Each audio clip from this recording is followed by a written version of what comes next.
Are you ready? Go.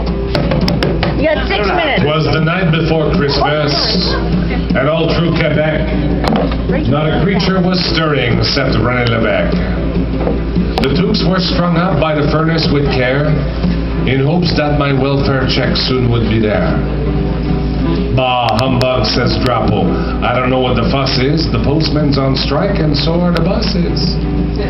The kids were asleep, 16 to a bed, while visions of Guy Lafleur danced through their head.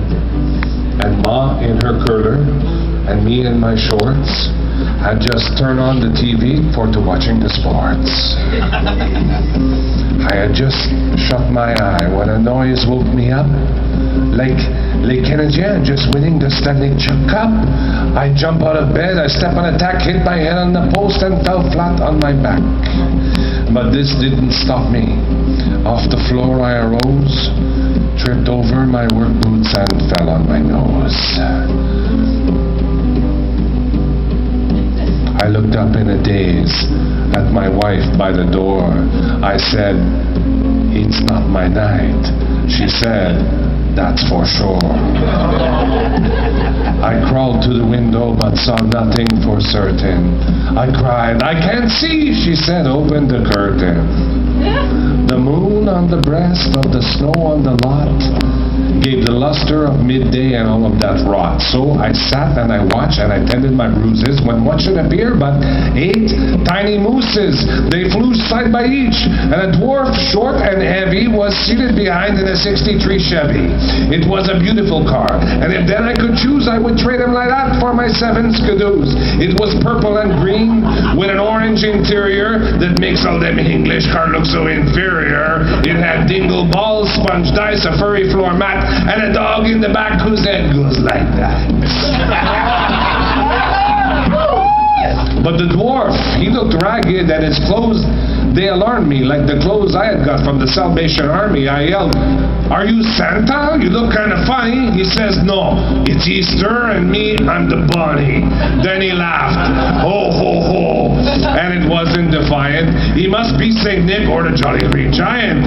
Then faster than Cornmoyer, up flew the mooses.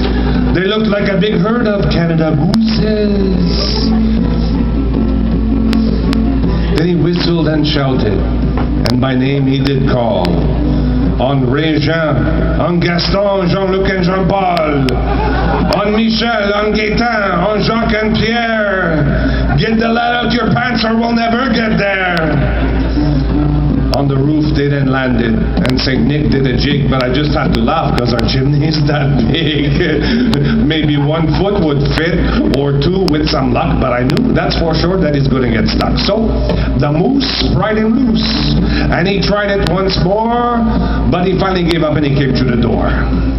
He was smoking a pipe.